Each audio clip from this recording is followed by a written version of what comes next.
A monster of a creature hunted and slaughtered peasants in Gevaudan, France in between 1764 and 1767. It killed over 100 people and took many hunters to finally bring it down. But what was it?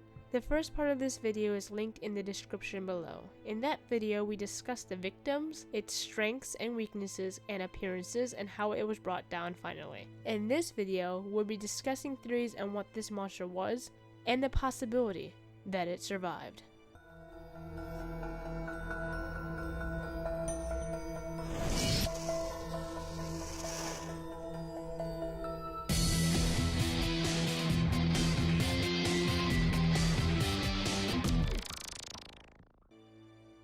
Most suspect the wolf as the murderer. Wolves were common in the area at the time, and often peasants would have to fight them off from taking their livestock. During this time, it was common for people to have killed about 70 wolves a year trying to protect their flock. Due to this, peasants and royalty alike knew what a wolf looked like, how it attacks, and how a carcass of a wolf attack appears. They've been living beside these beasts since the dawn of time when they were united, and they've been breeding their own dogs with them. To say that these people were just seeing a wolf and exaggerated about it may be more insulting than we let on. Mind you, I've seen a post where a guy literally questioned the existence of bears, believing that they were made up to be teddy bears. But this day and age, a majority of us don't live beside wildlife, as our ancestors did. Experts say that the wolf attacks are extremely rare, but back then they were actually quite common.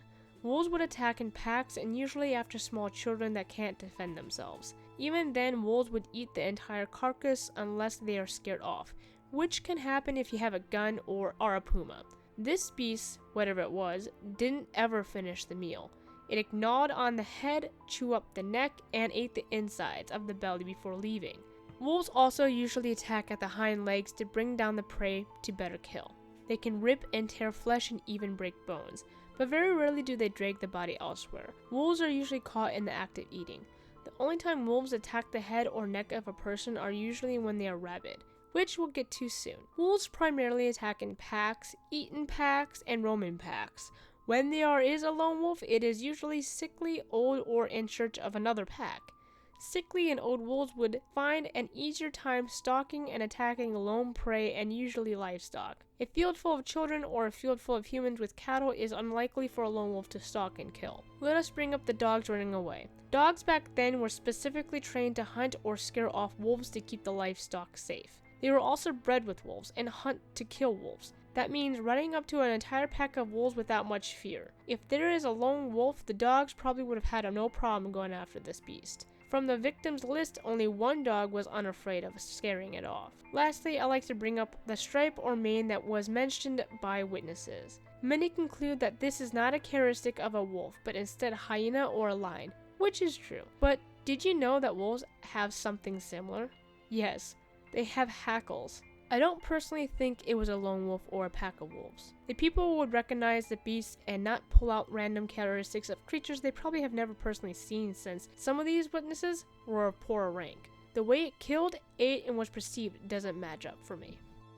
Rabies is a rare virus whose host can be either animal or human. Usually it is transmitted via animal to human by bite. It causes drooling, aggressiveness, paralysis, and more. Animals of any type can become aggressive when they have the rabies virus. They aim to bite and spread the virus much like a zombie in a movie. They don't generally eat or cause immediate death, just a bite and a run off. From the Beast of Gevaudan to have had rabies, whether it was a hyena or a wolf, it would simply bite the victim and run away and then die 10 days later. You see, rabies kills off its host within a week or two, so a rabid animal killing for 3 to 4 years is impossible, especially at the rate and tactics the beast was using. So a rabid animal being the beast needs to go out the window immediately. Science proves this one wrong. I can personally back up this information with more than just looking up rabies. I take courses on microbiology and viruses. Rabies is something I enjoy researching up on due to its intensity. So let's just put this one to the grave and move on to our next suspicious predator. Believe it or not, the hyena is the most popular suspect of this list. People of money back in France during the time period were known for importing exotic animals from around the world, just for them to look more sophisticated. It was stupid, but that's what they did. Pictures of the beast do resemble a little something something to a hyena, and hyenas used to be native to Europe. However, that was over 10,000 years ago. King Louis XIV had a zoo filled with exotic animals like hyenas and lions. It was pretty popular, but there are no reports of this time period of any of the animals escaping the zoo. This doesn't mean that none didn't escape and was just left unreported, but it is unlikely. In an English St. James Chronicle in June 6, 1765, while the attacks were going on, it was written that the beast was a mix of hyena and tiger. Little did they know that neither of these animals can produce offspring with each other. It's biologically impossible. Cryptozoologists say it was an Asian hyena, which there are a few different species of, such as the striped and spotted hyenas. The biggest hyena is about 3 feet high and are spotted. Spotted hyenas are the only hyenas that actually hunt their prey. The downfall of the spotted hyena being the suspect is that it doesn't match the look of the creature whatsoever, but the striped hyena does. The striped hyena has been picked out of the crowd as the main hyena to look like the beast from other specialists and experts, but at the same time, they have been discredited. You see, striped hyenas reach up to 2.6 feet, which is about the size of a donkey. But as for the cow references, cows reach up as high as 4.5 to 4.8 feet, double the size of a hyena. Height shouldn't matter, right? After all, people could have been exaggerating the height. They can't exaggerate natural instincts, though. All other hyenas, except for the spotted, are scavengers. They prefer to sit and wait for another predator to come by, kill the prey, so that they can chase the predator away and eat it for themselves. This is seen with lions and hyenas often. Very rarely do they ever hunt themselves, and when they do, they hunt in packs and usually go after something of their size or smaller. Their teeth are bone-breaking, and they always eat their entire lot of food, never leaving anything behind. When they do hunt, it is usually at night or early in the morning, counteracting the many sights that occurred during the day. Most of these traits counter what the beast did, leaving food behind, only eating certain parts, going after prey that's larger and can defend themselves. But again, we can't use rabbit as an excuse either. Let's dig deeper. The appearance of a hyena varies depending on type. There are 4 types living now. The only one that remotely matches up, as I had mentioned, is the striped hyena. Although they have stripes, and I don't recall the beast having multiple stripes, what really has people pointing the finger is the mane that the hyena has to compare to the beast. But we should look at the rest of the creature. Hyenas are massive and canine-like, with high forelegs and short hind legs, which are traits the beast wasn't described as. The beast had long limbs, both front and back. Hyenas have large ears but short snouts. The ears kind of match, but the beast had a long snout, that of a wolf or a greyhound. The only appearances that a hyena matches to the beast are the ears, kind of, and the mane on the back, which can be received from other species, like hackles on the back of a wolf or a mane as of the lions. Jean Jastel, the man who ended the beast, drew a picture of the monster that strikingly resembles a hyena. Again, I personally don't believe it was a hyena. How the beast killed, some of the descriptions of how it looked, and how it left bodies mostly uneaten is very unlike a hyena. I'm not going to go too deep into this theory for the sake that it might take an entire video on describing a loot guru by itself, which is what this channel is all about, educating about cryptids, legends, aliens, and much more. So I'll try to make this short and sweet. In France alone, there were over 30,000 trials on suspected werewolves alone. 30,000. That's a big number. It is an unnatural candidate to our theories, but one that seems logical at the same time if you really have no idea what the hell this creature was. The description compiled together makes a creature that has no place in this world. A mane, tall as a cow or horse, doesn't feed fully on a victim, some of the victims were of undressed or sexually assaulted. Something is partly odd, or mostly, on this creature. Personally, I would love to believe that the Beast of Gevaudan is a werewolf. I love cryptids, and I do believe in werewolves, fairies, and much more. But would I put a stamp on this theory? It's still 50-50 for me. There were reports given by people who said they've seen the beast look more like a man on some occasions, maybe in transition. and there are a few who report seeing it on its hind legs and talking. My only other question about these attacks may be a little bit squeamish for some of those who can't handle hearing about the female monthly sessions. So if so, you might want to skip a little bit. Let's say this was a werewolf, because animals don't go around raping humans. Let's face the fact. Most of the victims were females, young and hitting maturity. Could the attacks revolve around the possibility of mating? Could the attacks have been when females were menstruating? Of course, not all the attacks were female, some were males. I'm not saying that there is any point to this actually, it just passed my mind. If it were a werewolf, which is half human and half wolf, the wolf side needs to mate. Could probably smell a female on her monthly ritual and respond animalistically by trying to mate. When the female fought against the beasts, it probably went into a rage mode and killed her. Again, this is just me running around in my brain with random possibilities. And as dark as they come up, sometimes they are forgotten knowledge. We do forget that if a lot of females were attacked, for all we know, they could have gone through their, female stuff, which is usually around the time they're ready to make babies. This suspect is more recent than the others. Not many put this together back in the 1700s and were mostly fearful of God's judgment and werewolves and the possibility of a real monster being man itself. When I was doing my search on this subject, I of course looked into serial killers of the 1700s in France and found nothing. No one particularly reported, caught, or killed. Now that doesn't mean this ends the case. It could have been someone extremely intelligent using nature and animal as weapon and disguise. I've never heard of such a strategy in my study on killers myself up until this case came to me.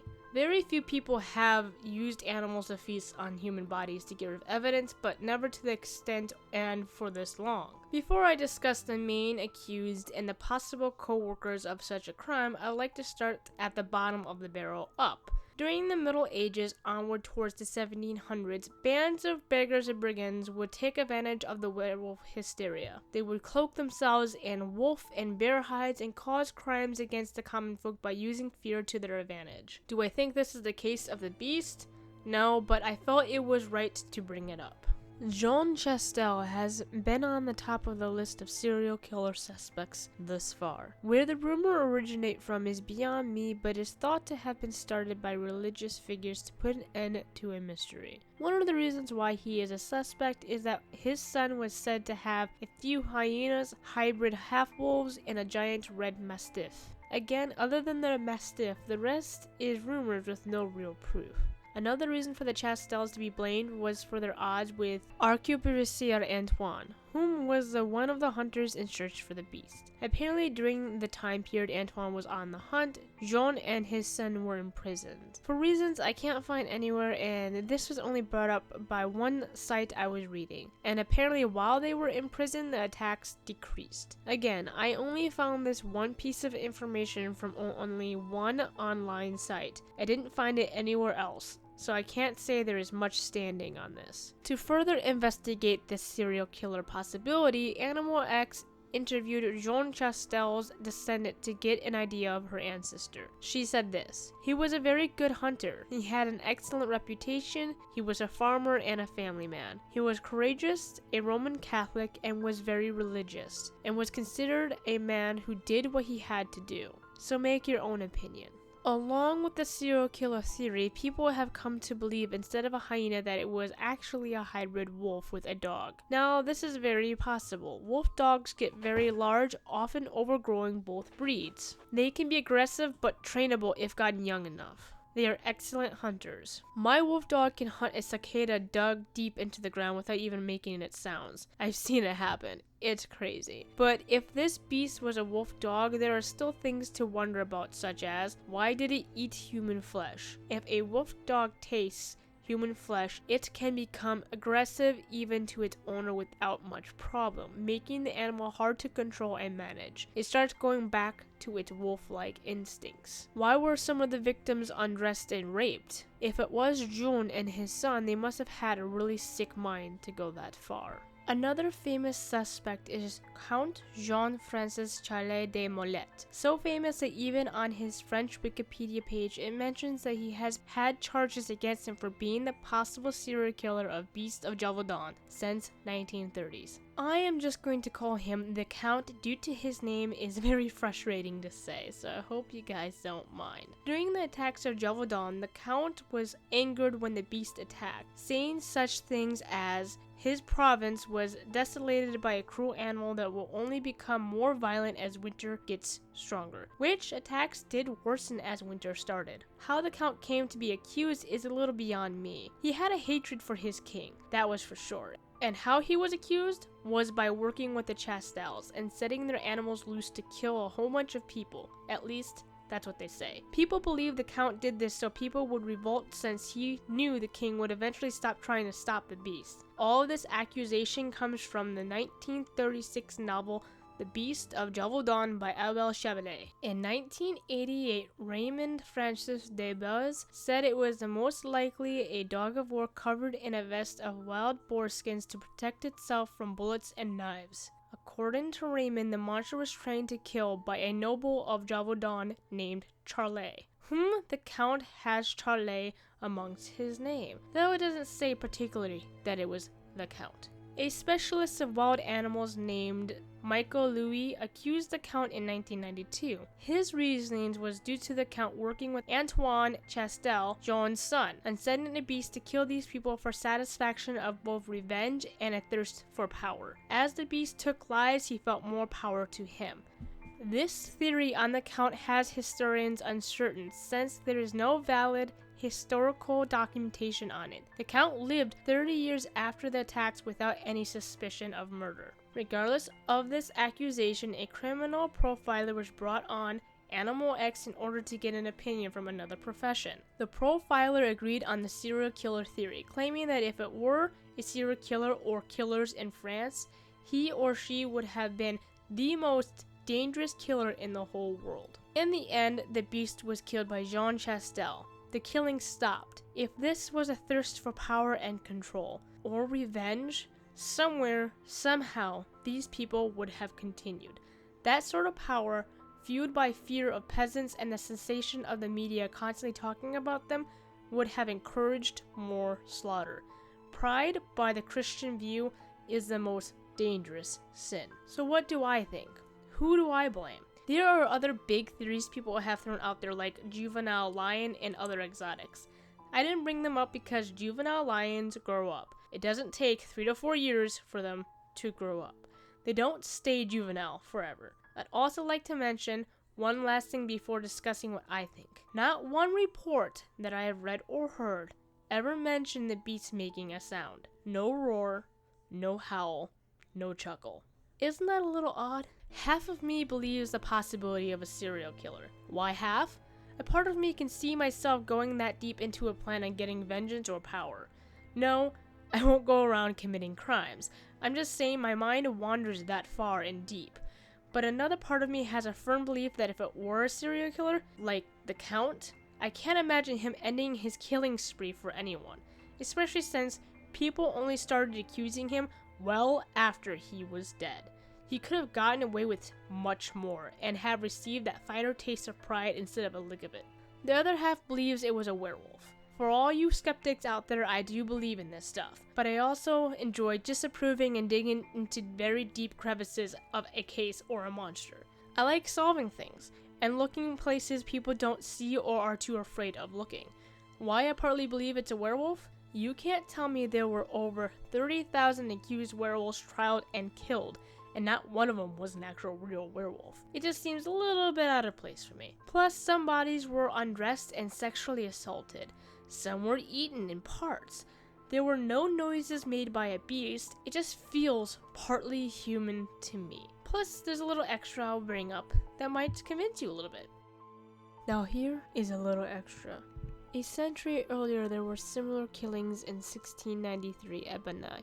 Over 100 victims, almost all of them women and children, were also claimed by a creature that was described exactly like the Beast of Gevaudan. 4 decades after Gevaudan, attacks occurred between 1809 and 1830 in Vivere, where at least 21 children and adults were killed by another beast. From 1875 to 1879, attacks occurred in Indre. All these attacks, including the ones in Gevaudan, seem to have occurred in 4-year period increments. Attacks by a wolf-like creature continued to be reported in France up until 1954. Thank you for watching. If you like to support my channel, feel free to check out my Patreon. I create videos on cryptids, hauntings, abductions, serious killers, and much more. I'd like to thank my supporting Patreon thus far and the subscriber who requested this video. Please check out the first video if you haven't yet, and if you can't support me on Patreon, like, comment, and subscribe. And I've also put my PayPal down in the description because people have been requesting me to do so because they can't support me on Patreon. And have a great night.